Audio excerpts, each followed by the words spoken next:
Hello, folks, and welcome back. Season 2, Episode 2 of our small business talk show, the Go Far Fast show, designed entirely to get the answers to the burning questions of today to you, our wonderful audience. Yet again, Aaron, we've got a great guest with a very serious topic to cover on today's episode, one that actually the community has been really active in sending questions in on. So if you've sent a question in, don't worry, we've captured it, and we should be interrogating today's guest, won't we, Aaron? We certainly are. We've got Charlotte with us today, and I can't wait to start diving in some of these questions. And as you said, with the community, we've got some absolute crackers lined up for us, more than we've had for a long, long time. So I'm really excited to get ourselves deep into there. Charlotte is a psychologist and psychotherapist specialising in film and TV industry productions for major broadcasts such as BBC, MTV, E1 and Netflix, to name a few. But more importantly than that is the questions that we're going to be throwing at Charlotte today. So we're going to be asking her what she thinks has changed in the way we think when we talk about social media. And then we're going to talk about social media and how it's been successful in infiltrating our everyday lives. And finally, one of the questions we're going to bring in is about addiction to social media. And that's, I think, where we're really going to get some juicy insights into how it's going to go. So Merle, what else do we need to know about this show then? How can the community get involved, etc., etc.? Wow, you've already been involved, folks, in the sense that you've been sending those all-important and pretty heavyweight questions in. And there are some darker sides of social media, as well as some really lovely stories that we'll be sharing and Charlotte will be commenting on as we go through the show. Don't forget to like, comment and subscribe as we go through. And if you are listening to our extended podcast, then stay with us for the whole show. You'll get everything all scooped up in one. If you're watching the video cast and you miss some of the extra extended questions, hop onto the podcast and you can find them there.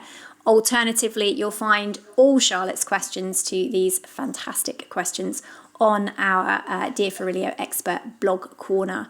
So there is no way to miss the answers that Charlotte's going to be sharing with us. Shall we invite Charlotte to join us, Aaron? I think we certainly should. Charlotte, welcome to the Go Far Fast show. Thank you very, very much for giving your time with us today. We're going to jump straight into the first question, if that's okay with you. And our question revolving social media, it's pretty much changed the way we think, communicate and absorb information, even the way that we look at least online. But is it good or bad for our health? What's your view on this one? So straight in there with a deep question. That's quite a large question to answer, really. I think that there are pros and cons to social media, as we know. I think the issue with it is the fact that it's social and we haven't yet necessarily been taught how to use this this way of communicating in a way that's respectful necessarily to other people. If we imagine when we're children, we're taught, aren't we, from a very young age, how we are supposed to interact with people, what's acceptable, what's not acceptable. If we see a toddler, pulling a sweetie off someone else, we say, no, you can't do that. You don't do that. Oh, you can't say that. That's not very kind, is it? How would you feel if someone said that to you? So from a very young age, we're being taught this sort of social etiquette of how to interact with other people. But social media hasn't really been around long enough for that yet. Hence why what we see on social media are unboundaried social interactions. So whether that's people sharing images of people they shouldn't be sharing, people saying things they shouldn't be saying, people being really horridly unkind to people, things they wouldn't say to the person's face, and they can get away with it because they can get, a profile that it's a fake one, so it's not them. So they get away with saying these awful things. So, essentially we haven't got those social boundaries in place. We haven't been taught social etiquette. We don't know how to behave in this online domain. So I think that's where this is it's grown very fast. If we think, what should we say, the last 15 years, how this has changed how we communicate, how we work in business as well. I mean, I certainly found that as a businesswoman, it's really changed that. It's changed everything, hasn't it? It's changed absolutely everything. It's not all bad. You know, as I said, there are so many pros to social media. We are able to communicate with people, a much wider audience. People, you know, we're able to communicate with our families who live abroad, with our friends who live abroad. We're able to learn more about the world and about other people. You know, it has done a lot for us. I mean, there's so many platforms being launched now. I think it can become a little bit overwhelming, but I do think that certainly through lockdown, it's provided a really good way of staying in touch with people. I think it's good for people with, say, elderly people who can't get out. So it's good for them for interaction. If you can teach them how to use the platforms, it's good for people with disabilities or with disorders that might prevent them from wanting to actually venture outside of their house. So there are lots of in business. I mean, it's such a fantastic tool, is social media. But we are in a place with social media now where it's getting to a point where I think it has such a lot, you know, trends can take off, and I think they can have such a big impact on people, and people make life-changing decisions based on what they see in those online domains that they may not have done if they had not seen it online, you know. And I think that it does have the power to influence us, all media does. You know, we're in a place where we see this cancel culture world going on. And that worries me, because I think it's sort of you know, you can have this huge following, you say one thing wrong and everyone sort of jumps on it, and that person's maybe inappropriately persecuted for something, you know, whereas this just wouldn't have happened 20 years ago. So, you know, it's kind of taken over the world, hasn't it? It's certainly changed the way that we do everything, hasn't it? Well, that was my question, I guess, to you, first of all, Charlotte, was why do you think it's been so successful at infiltrating our everyday lives? I mean, you said it there. There are so many different channels now. We're all on and off it all the time. I know we're going to come on and talk about how do you know what's real or not, but how has it been, or why has it been so successful at just managing to wiggle its way into everything that we do? I think the fact that it's so accessible. At the end of the day, if we look at this from a business perspective, organisations can use this for free. It's an absolutely fantastic route to market. It's and it costs nothing. You know, if you think about when you used to have to, you know, design a poster, print it out, you know, distribute it, do mail drops, whatever, that costs a heck of a lot of money. People can now go online and post. So it's you've got organisations doing that. You've got individuals who find it easily accessible. Through their phones or through their computers or whatever device they're using, their iPads or other devices, but it's easily accessible. I think it's convenient. I think that's how it's managed to infiltrate our lives. The algorithms that are used are designed to encourage us to revisit those sites, to view things that we want to view. So actually there's by design of the social media platform itself, it draws the individual in, but as humans, we start to do things by automatic process. So without even thinking, you may go on your phone. Next thing you find yourself on TikTok for an hour and a half. You know, you just automatically start to do these things without really thinking. You find yourself following these patterns of behaviours, and then it's easy for that to be exploited by what you're met with in that online domain. So I would say that's how it's drawn people in. But not only that, so years ago, you'd go into the office, for example, and the talking point would be, you know, what did we watch on TV last night? And now it is, oh, have you seen that video on YouTube? Have you seen that TikTok? Have you seen this person, seen this girl? You know, so it is becoming part of our everyday world and life. And therefore, to be involved in those conversations with our friends and our peers when we are in face-to-face interaction, you need to have an understanding, or else you're sat there saying, what's TikTok, or what's this, what's that, you know? So actually, to be involved in it, you have to get onto these platforms and look at these things yourself. So much is being done through them now. I mean, even things like birthday invites are done through Facebook, or, you know, event invites are done through Facebook. I mean, I can remember missing a birthday party once for my daughter when when she was a baby, it was a friend of mine. She said, "Oh, well, I invited you on Facebook." I thought, well, I don't hardly go on Facebook now. But what's wrong with a text message? But apparently that's not how things were done again. At that point, it was all done through Facebook. So the thing is, it encourages you to be on these platforms. You kind of need to be. It's our new way of interacting with each other. So that's how I would say it's infiltrated our worlds. Yeah, it's interesting you say that as well, because you're talking about infiltration. You're talking about the fact that, there's that algorithm at play. There's that opportunity for, getting the content out there for people and then be hooked on that content. And you've already said it, you lose an hour and a half just going through your TikTok feed or whatever it's going to be. I suppose that really follows on to that next question, where it's, with all that algorithm in play, with all that content being pushed at you, why do you think so many of us get addicted to it? And is it really a problem? What's your take on that one?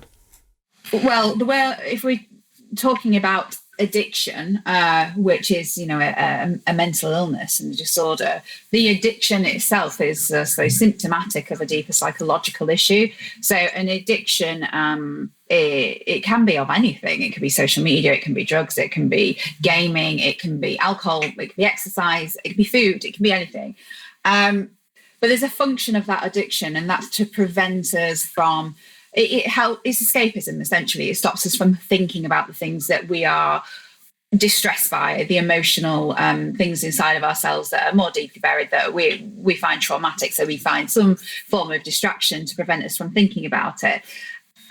From a sort of neurobiological perspective, the same neural systems are used in all addictions, or exploited, shall I say, in all addictions. So whether that's gaming, drugs, drinking, the dopamine is at play, serotonin is at play. So you've got all of these neurotransmitters that are being released into the brain to make us feel good.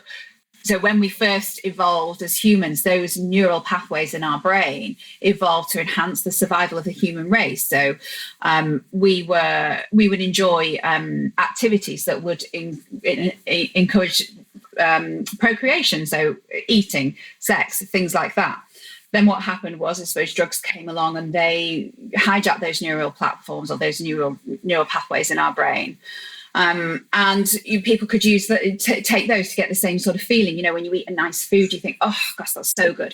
It's that same sort of thing. And now, as we've progressed as a world, society, as humans, as we evolve, there are more and more things that come along that provide us with this feeling of, wow, I feel great about myself, or this makes me feel happy, this makes me feel good. And I suppose that we get to a point, if we're looking at addiction, that's why people are doing it. They're trying to feel good about something or avoid what their issues are.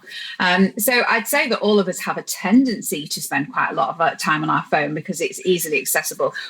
I would say a lot of people spend too much time on their phones and not enough time present in the moment, which has an impact on so many things around us, especially if you're a parent and you're not emotionally present for your children. That can have quite an impact on them in their development. But even in your own world and your own functioning, you're not really noticing what's going on around you or soaking in other people or what they're sort of giving off around you. And I think that's really sad, to be honest, when we get to that point. But yeah, I think people can get addicted, but what you would want to be looking at is, what is it that you're running from? If you are, addictions, like I say, it's, if you were looking at drugs, for example, addiction is where it has an impact on all areas of functioning in your world. So your ability to form relationships, your ability to go to work, your own personal health care, it impacts on everything. So addiction may well be a strong word, to describe it. It may be, say, a dependence or an overuse,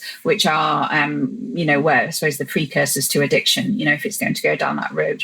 But I'd say that we are all habitually used to using our technological devices too much. And it's that sort of habit forming process in a way. I mean, if you think about it, the phone pings, you pick up your phone, you go in, you look at whatever it is, that thing, we might well find that people associate that ding with a release of dopamine as well, because oh, it's someone contacting me, that makes me feel good, someone wants to get in touch with me. You go onto your phone, you start chatting away, and before you know it, you're on there a while. So we're getting that positive reinforcement. Our brain is releasing those happy chemicals, those feelings of those chemicals that when we feel connected with people that we release. So I think that's how it ends up turning into an addiction, really. That's a very serious topic, and it really is. And we've got extra questions for you on some of the darker sides, and whether some of us are more at risk of becoming addicted, and also the role that the workplace may or may not play in kind of really boosting that addiction in an unhealthy way too. But I will never be forgiven, Charlotte, if I don't get to the community questions. So I'm going to switch now, folks, into your questions. And again, if you're watching the extended podcast, we'll scoop up on some of those other questions in that recording too. So Charlotte, the very first community question for you, bear with me, it's a bit of a long one, but it goes like this. I posted a picture of me outside my new work last summer and got several really abusive responses from people that I don't know and who didn't work for the company. I don't know if they knew each other and had just decided to pick on me, but they really scared me and also made me feel really rubbish about how I look. I stopped posting after that, but I know lots of other people post exactly the same way and never seem to have problems. My boss encourages us to post for social media, and I'm in sales. So I know I probably need to do this to be good in my job, but I'm too embarrassed to explain why I'm scared to start posting again. What if the trolls start attacking me at work? That is a horrible situation to be in. Charlotte, what's your advice?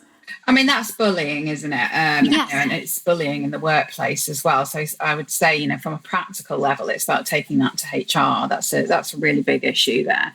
I think there are other things that can be done to protect yourself there. Can you close profiles, set your boundaries? And it's another way of bullying, isn't it? It's another way of people saying, I don't like you, or I want to bully you, and as they would do in the office environment, but they're doing it online. But the fact, if these people are we clear as to whether these were anonymous accounts or if they've actually come from individuals that the person knows? It doesn't say. She says that it's from people she doesn't know, she doesn't know, and who didn't work for the company. So actually, I don't think it's like other employees. I think it's just people who decided to pick on her for some reason. Yeah, it's a really difficult one, and I deal with this a lot when I'm working with clients in the film and TV industries. There are so many trolls out there. It's very easy to say that you need to block, ignore, and don't look at the comments, because that is really the process to follow. But it's hard once you've seen them to cope with that. The best way of managing that would be to on a practical level, is to close your account so that they're not public. And at the end of the day, if this is uncomfortable for you, but it's part of your job, you do need to have this communication and this dialogue with your bosses about this. Because I don't think anyone should really be made to suffer on social media because of their employment and how this has made you feel. So I suppose that's one way of looking at it. But also maybe thinking about how this has impacted you, why it's impacted you in that way. So because some people are able to, they'll get trolled and they'll just say, I'm not bothered, but some people it'll really hurt. So maybe looking at why has this had such an impact on you, and I can completely understand why that's had an impact on you, because it sounds like they've been absolutely awful. But it's I suppose looking at how can you deal with this in a healthier way. I think the problem with social media, if you've got your profiles open, you're open to anybody in the world. There's no filtering process like there would be if you're meeting friends, it's a friend of a friend or whatever. On social media, you've got the whole world. Anyone can get to you. And actually that's very exposing and can leave you feeling quite vulnerable. So if you're in a place where at the moment you feel vulnerable and the only reason you have your profiles open is for work, the best thing to do would be to speak to work and say, unfortunately, this is impacting my mental health. People have trolled me and it's made me feel absolutely awful. And I don't feel safe leaving my platforms open. open, I want to close them and make them private. Not necessarily close them down, but certainly make them private so you can control who sees what's in there. I think taking control of your own arena, that's important, and setting your own boundaries. Again, I think that's important.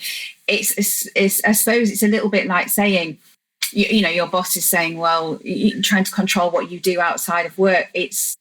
I understand that in some organizations it's important to be on social media for the job, but then you would have a separate profile, not a personal one, and in which case that would be much more business focused and less personal, so that might be easier to deal with.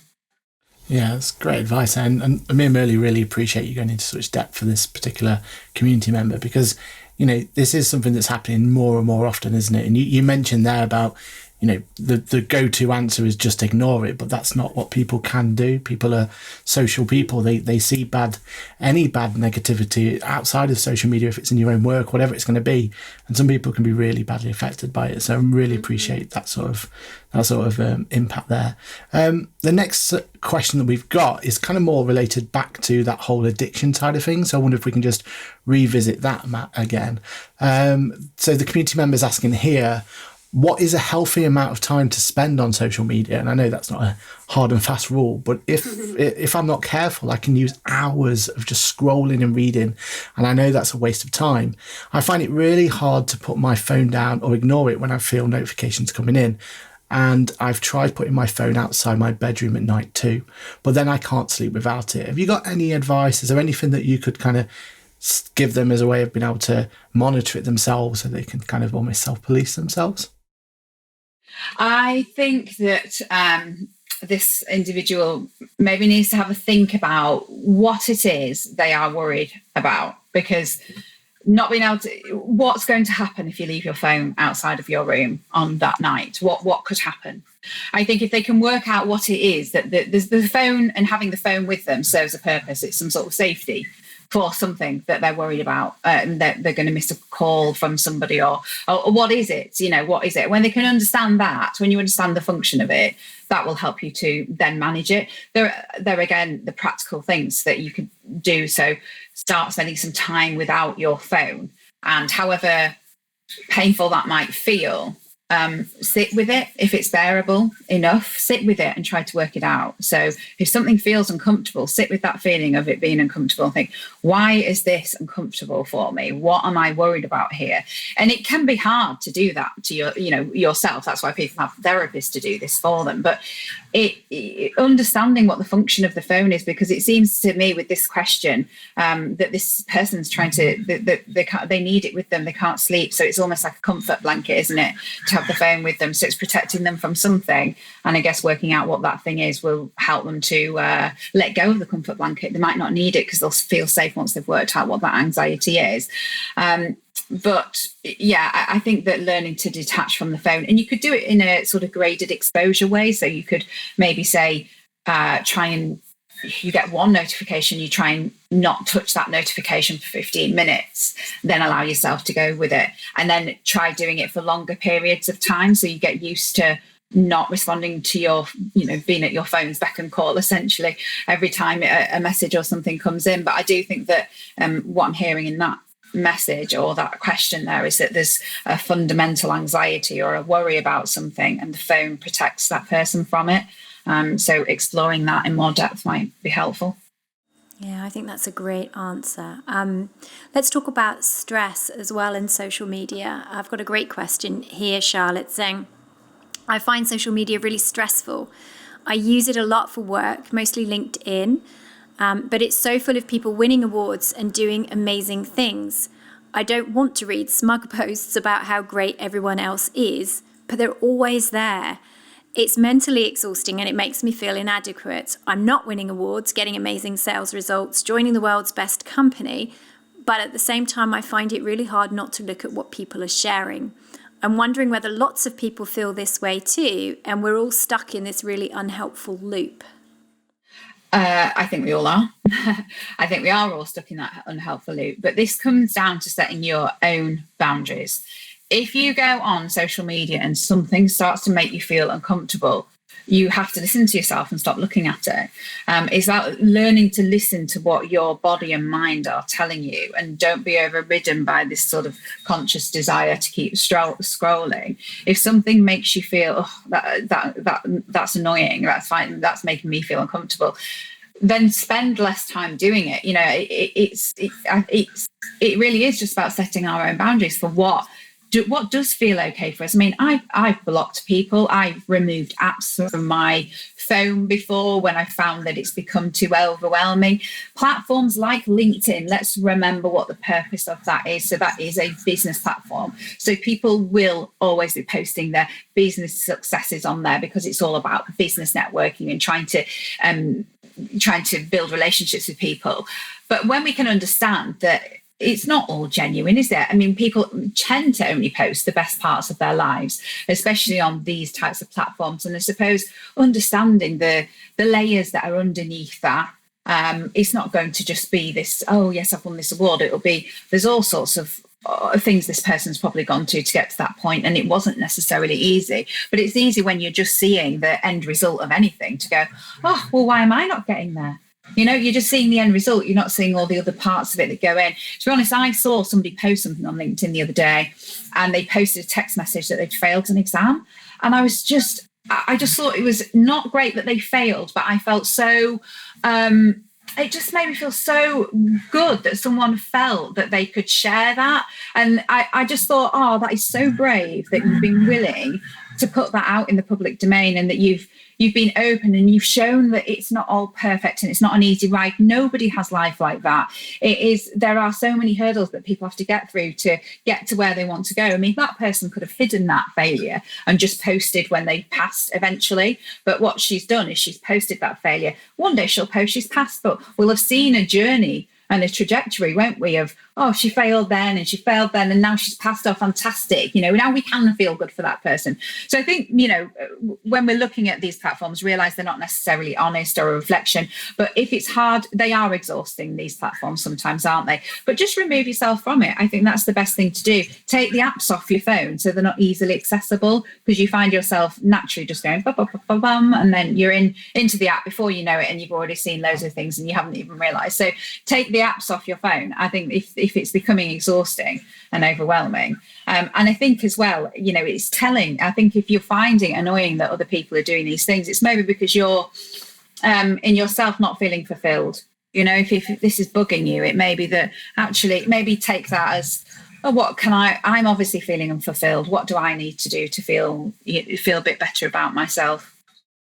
Yeah, I mean, that's great advice. And I think the idea of just taking off the apps, it seems like such a simple solution, but I think it's so effective, isn't it? It's, like you said, you're giving yourself that barrier of entry to be able to get into that content. And I think that's something that's really going to be beneficial to people. The next question that we've got here, and this is a really, really important topic, and it's something I think is becoming more and more apparent, and something that I suppose during lockdown has just got even bigger, because the kids are having to find ways to keep themselves entertained and having to go outside that they would normally. So we've got a question here about, I'm worried about how much time my kids spend on social media. They're always on it, doing videos, searching for information, following all the random YouTubers. Sometimes it feels like they're living on their phones and not at all in the real world. I tried really hard to resist getting them phones, but all their friends have them. From a really young age, do you have any advice? I really don't want to be that parent, but I'm anxious about what they're watching and how it's impacting their brains and well-being. Have you got any advice at all for that one? It's such a prevalent topic, isn't it? And I think every parent probably feels this way as well, because I think the reality is that these devices are integrated into children's lives on a level that we can't remove, because they use them at school and they're using them at home to connect with their friends. And this is I don't know, I'm trying to think. This is the sort of board game of this generation. This is how they play. So they are spending more time on their screens. But again, I know I've said it a number of times already, but it really comes down to setting some boundaries and saying, okay, you can have an hour on the iPad or half an hour, whatever you feel is appropriate for your child. But then we're going to sit down and play a game. We're going to read a book. we're going to do this together, we're going to do that together. I think it needs limiting what they're doing online, because the online world can be dangerous.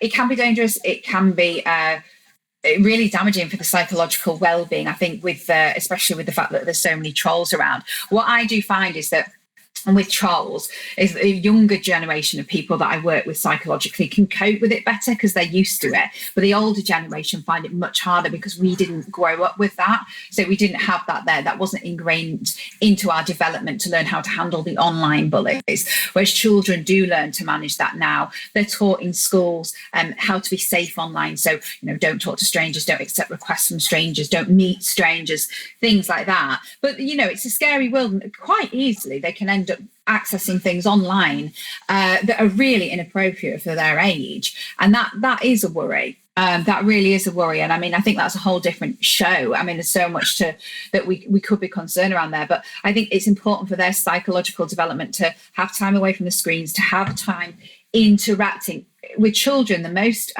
important part of development and the most important part of developing healthy psychological functioning, so that as adults they're healthy, is this emotional connection with the primary caregiver, so that the parent is present with that child. So if the child is on a screen or the adult is on a screen, then the child isn't having that kind of emotional connection that they really need, and that's important. So popping that to the side. At the end of the day, I don't think we can really apply this to the lockdown, because people have had so much to juggle, and just to get through it, people working full time, children homeschooling, just to get through it, they've had a lot of screen time. So I think if we see that as an isolated block of time, if they've been on the iPad too much through this time, unfortunately, so be it, because I think we've just had too many other things to think about, and we're not living in an ideal circumstance then. But now that they're back at school and we're able to get back out and reintegrate and function as we were in society before, setting those boundaries, getting them away from things, engaging them in fun activities. Children just want to have fun at the end of the day. If they can have fun with mum and dad or brothers and sisters or friends where it's actually face to face, then they'll do that as well. One thing I would say, I've noticed this with other parents. A friend of mine was saying her child had gone to a friend's to play, and the mother had said, "Oh, can you bring the iPad?" And my friend was sort of thinking, "Why can't they just play?" So actually, I think if you've got children, and my daughter does it, her friends will come over and I'll see them and they're all sat playing a game together on the iPad. Now, I suppose it is similar to when you would have maybe all sit around a board game. It's similar to that, but encourage them to maybe interact more socially. I think that's the crux of it, really, is giving them a fun alternative to being on the screen. Yeah, absolutely. Absolutely. Wow, Charlotte, thank you. Some incredibly detailed, super helpful answers to some really quite searching questions, right, Aaron? Folks, we are up on the time allocation for the video cast. As I mentioned before, stay with us if you're on the extended podcast. We'll be continuing on with more community questions for Charlotte, getting you more answers to some really quite incredible themes. But otherwise, Charlotte, it just lands for Aaron and I to say massive thank you for coming on the show and being our guest, our season 2, episode 2 guest. It's been a real honour and a privilege to interrogate you, hasn't it, Aaron? Yeah, it certainly has. We've really got some great insights there. So, Charlotte, thank you. And thank you for being so honest about some of the more trickier topics that we've got there, and really giving some advice that I'm sure community members who got the answers are going to take well. And I think we definitely need to deep dive into the extra session as well. So I think that's going to be one not to miss from the podcast section as well. Thank you. Absolutely. Thank you so much, Charlotte. Well, folks, that's up for now. So we will see you for episode 3 fairly shortly. But until then, take care of yourselves and don't forget to go fast.